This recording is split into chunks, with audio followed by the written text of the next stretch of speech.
भगवान श्री कृष्ण सदैव ही षड ऐश्वर्यों से ओतप्रोत रहते हैं। ये हैं पूर्ण धन, बल, यश, ज्ञान, सौंदर्य तथा वैराग्य। भगवान विभिन्न पूर्ण शाश्वत अवतारी रूपों में प्रकट होते हैं। बद्ध जीवात्मा को इन अवतारों में भगवान के दिव्य कार्यकलापों के विषय में सुनने का अवसर प्राप्त होता रहता है। श्रीमद् भगवद गीता में कहा गया है, जन्म कर्म च मे दिव्यम। भगवान की लीलाएं तथा कार्यकलाप सांसारिक नहीं हैं, वे भौतिक बोध से परे हैं और बद्ध जीव इन असाधारण कार्यकलापों के श्रवण से लाभान्वित हो सकता है। श्रवण एक अवसर है जो भगवान का साहचर्य प्रदान करता है और उनके कार्यकलाप के श्रवण का अर्थ है दिव्य चेतना का विकास करना। बद्ध जीव की स्वाभाविक प्रवृत्ति अन्य बद्ध जीवों के विषय में उपन्यास, नाटक, कथा आदि के माध्यम से कुछ न कुछ श्रवण करने की होती है। अन्यों के विषय में कुछ न कुछ श्रवण करने की इस प्रवृत्ति, अभिरुचि का उपयोग भगवान की लीलाओं के श्रवण करने में किया जा सकता है। तब मनुष्य तुरंत दिव्य प्रकृति की ओर विकास कर सकता है। श्री कृष्ण की लीलाएं न केवल सुंदर हैं, अपितु वे मन को मोह लेने वाली हैं। यदि कोई भगवान की लीलाओं का श्रवण का लाभ उठाता है, तो प्रकृति की दीर्घकालीन संगति के कारण मन में संचित होने वाली कल्मश धूलि को तुरंत ही धोया जा सकता है। भगवान चैतन्य ने भी उपदेश दिया है कि भगवान श्री कृष्ण के दिव्य नाम के श्रवण मात्र से ही मनुष्य अपने मन के सारे भौतिक कल्मश धो सकता है। आत्म साक्षात्कार की विभिन्न विधियां हैं, किंतु जब बद्ध जीव इस भक्ति की विधि को अपनाता है, जिसका सबसे महत्वपूर्ण कार्य श्रवण करना है, तो इसके द्वारा उसका भौतिक कल्मश स्वतः धुल जाता है और उसे अपनी स्वाभाविक स्थिति का बोध हो जाता है। इस कल्मश के कारण ही ये बद्ध जीवन है और ज्यों ही ये कल्मश धुल जाता है, त्यों ही जीवात्मा का अप्रकट कार्य अर्थात भगवान की सेवा करने का कार्य सहज ही जाग उठता है। परमेश्वर के साथ दिव्य संबंध स्थापित करने से वो भक्तों के साथ मित्रता करने का अधिकारी बन जाता है। महाराज परीक्षित ने व्यावहारिक अनुभव से ये निर्दिष्ट किया है कि प्रत्येक व्यक्ति भगवान की दिव्य लीलाओं को सुनने का प्रयास करे। ये लीला पुरुषोत्तम भगवान श्री कृष्ण नामक भाष्य इसी उद्देश्य से लिखा गया है और पाठक को चाहिए कि मानव जीवन के चरम लक्ष्य की प्राप्ति के लिए इसका लाभ उठाए। भगवान अपनी अहेतुकी कृपावश इस भौतिक जगत में अवतरित होते हैं और सामान्य पुरुष की भांति अपने कार्यकलापों का प्रदर्शन करते हैं। दुर्भाग्यवश शून्यवादी या नास्तिक श्री कृष्ण को अपने समान एक सामान्य व्यक्ति मानते हैं और इस तरह वे उनका उपहास करते हैं। भगवान ने स्वयं श्रीमद् भगवद गीता में इसकी ये कहकर भर्त्सना की है, अवजानन्तिमाम मूढ़ा। मूढ़ या भाखंडी श्री कृष्ण को सामान्य व्यक्ति या मानव से थोड़ा बहुत अधिक शक्तिमान मनुष्य मानते हैं। दुर्भाग्यवश वे उन्हें श्री भगवान के रूप में स्वीकार नहीं कर पाते। कभी कभी ऐसे अभागे मनुष्य बिना किसी शास्त्रीय प्रमाण के अपने आप को श्री कृष्ण का अवतार घोषित कर देते हैं। जब श्री कृष्ण कुछ और बड़े हुए तो वे पलटने लगे। अब वे पीठ के ही बल नहीं लेटे रहते थे। यशोदा तथा नंद महाराज ने दूसरा उत्सव अर्थात श्री कृष्ण की पहली वर्षगांठ मनाई। उन्होंने श्री कृष्ण जन्म दिवस अर्थात जन्माष्टमी उत्सव का आयोजन किया, जो आज भी वैदिक सिद्धांतों के अनुयायियों द्वारा मनाया जाता है। भारत में सारे हिंदू जातिगत भेदभाव छोड़कर श्री कृष्ण का जन्मदिन मनाते हैं। सारे ग्वालों तथा ग्वालिनों को इस हर्ष उत्सव में भाग लेने के लिए आमंत्रित किया गया। सुंदर वाद्य वृंद बज रहा था, जिसे सुनकर एकत्रित लोग आनंदित हो रहे थे। सारे विद्वान ब्राह्मणों को आमंत्रण दिया गया था और उन सबों ने आकर श्री कृष्ण के मंगल के लिए वैदिक स्तुतियों का उच्चारण किया। स्तुतियों के उच्चारण और वाद्यों के बजते समय माता यशोदा ने श्री कृष्ण को स्नान कराया। ये स्नान क्रिया अभिषेक कहलाती है और आज भी इसे वृंदावन के सारे मंदिरों में जन्माष्टमी दिवस के रूप में संपन्न किया जाता है।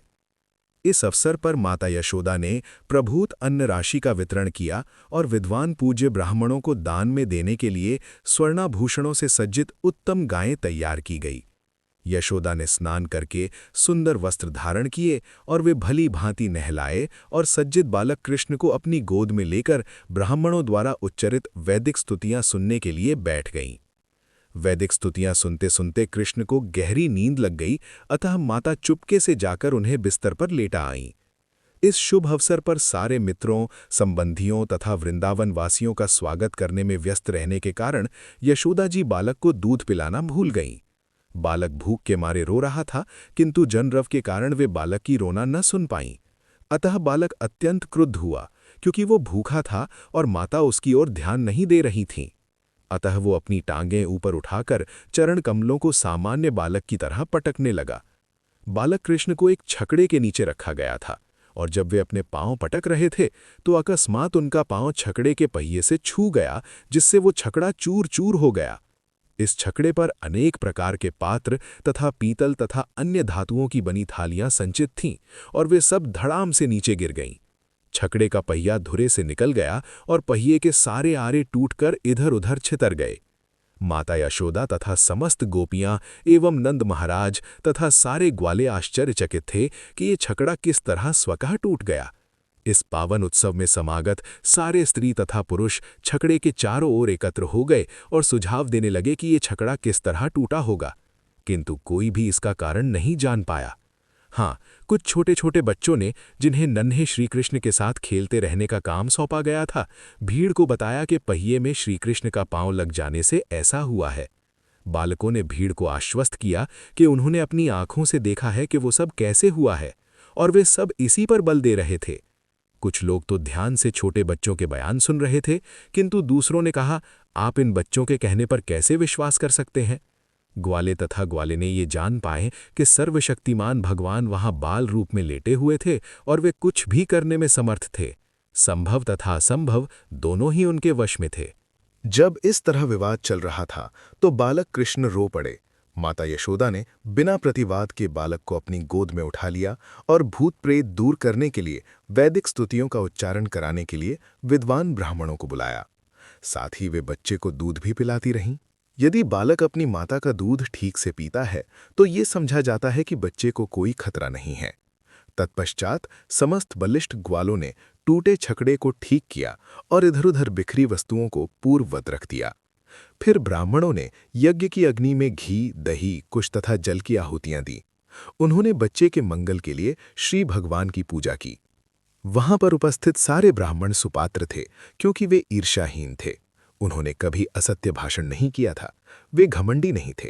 वे सब के सब अहिंसावादी एवं प्रामाणिक थे। अतः ऐसा कोई कारण न था कि उनके आशीर्वाद व्यर्थ जाएं। सुपात्र ब्राह्मणों के दृढ़ विश्वास के साथ नंद महाराज ने अपने पुत्र को गोद में लेकर विविध औषधियों से मिश्रित जल के द्वारा उसे स्नान कराया, और ब्राह्मणों ने ऋक्, यजुः तथा साम वेदों से स्तुतियां पढ़ीं। कहा जाता है कि जब तक ब्राह्मण योग्य यानी पात्र न हो, तब तक उसे वेदों के मंत्र नहीं पढ़ने चाहिए। यहाँ पर इसका प्रत्यक्ष प्रमाण है कि वे ब्राह्मण समस्त ब्राह्मण लक्षणों से संपन्न थे। नंद महाराज को भी उन पर पूर्ण श्रद्धा थी। फलतः उन्हें वैदिक मंत्रोच्चार द्वारा अनुष्ठान करने की अनुमति प्रदान की गई।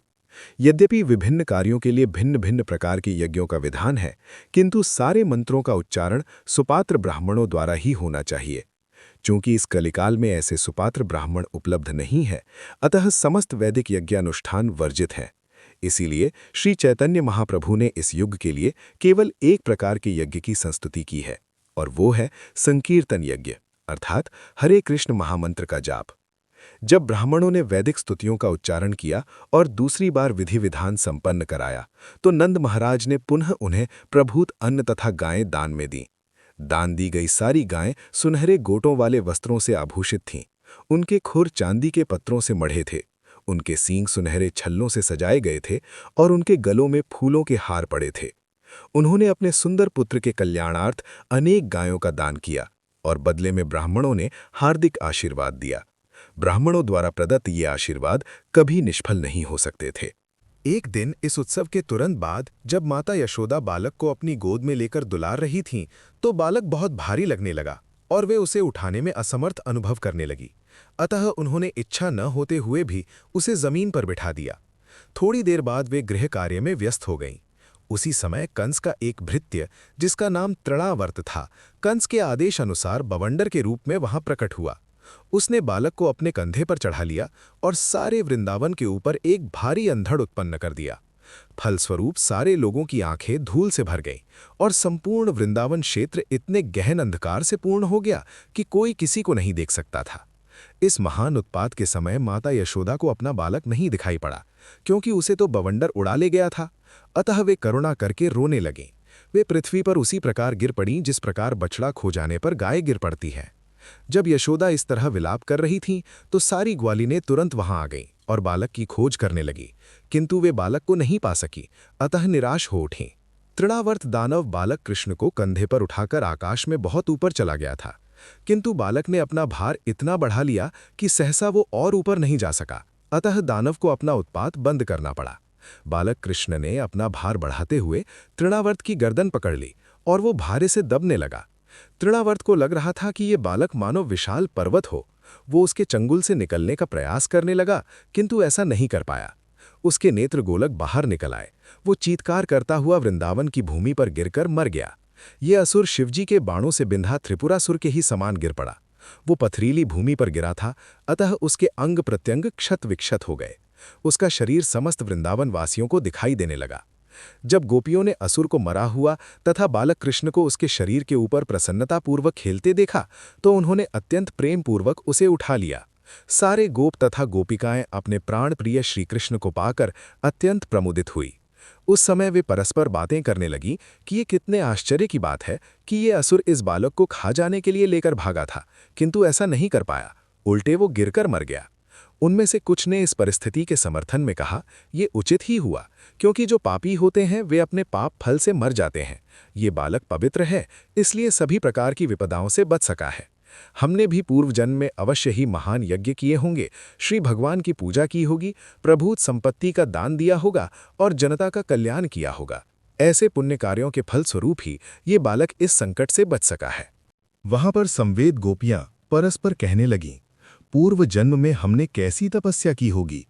हमने अवश्य ही भगवान की पूजा की होगी, विविध प्रकार के यज्ञ किए होंगे, दान दिए होंगे और वट वृक्ष लगाने तथा कुएं खुदाने जैसे जन कल्याणकारी कार्य संपन्न किए होंगे, जिन पुण्य कार्यों के परिणाम स्वरूप हमें हमारा बालक वापस प्राप्त हो सका है, अन्यथा वो मर ही जाता था। अब वो अपने परिजनों को जीवन दान देने के लिए लौट आया है। ऐसी विचित्र घटनाएं देख देखकर नंद महाराज को वसुदेव के वचन पुनः पुनः याद आने लगे। इस घटना के बाद एक बार जब यशोदा अपने पुत्र को प्रेम पूर्वक स्तनपान करा रही थीं और दुलार रही थीं, तो उनके स्तनों से दुग्ध की धारा बह निकली, और जब उन्होंने अपनी अंगुलियों से बालक का मुख खोला, तो अचानक उन्हें उस मुख के भीतर सारा ब्रह्मांड दिखाई पड़ा। उन्होंने श्रीकृष्ण के मुख के भीतर नक्षत्रों सहित पूरा आकाश, चारों दिशाओं में तारे, सूर्य, चंद्र, अग्नि, वायु, समुद्र, द्वीप, पर्वत, नदियां, जंगल तथा सारे जड़ जंगम देखे। ये देखकर माता यशोदा का दिल धड़कने लगा और वे अपने आप बुदबुदाईं, कितना विचित्र है ये। वे कुछ भी व्यक्त न कर पाईं, बस उन्होंने अपनी आंखें मूंद लीं। वे विचित्र भावों में लीन हो गईं। श्री कृष्ण द्वारा अपनी माता की गोद में लेटे रहकर अपने विराट रूप का प्रदर्शन ये सिद्ध करता है कि भगवान सदैव भगवान होते हैं, चाहे वे मां की गोद में लेटे हों या कुरुक्षेत्र की युद्ध भूमि में सारथी बने हों। इससे निर्विशेषवादियों का ये मनगढ़ंत विचार कि मनुष्य ध्यान या किसी कृत्रिम कर्म द्वारा भगवान बन सकता है, झूठा सिद्ध हो जाता है। ईश्वर चाहे जिस भी दशा में रहें, ईश्वर रहते हैं, और जीव सदा परमेश्वर के अंश रूप है। वे कभी भी भगवान की अकल्पनीय अलौकिक शक्ति की बराबरी नहीं कर सकते। इस प्रकार लीला पुरुषोत्तम भगवान श्री कृष्ण के अंतर्गत तृणावर्त का उद्धार नामक 7वें अध्याय के भक्ति वेदांत तात्पर्यपूर्ण हुए।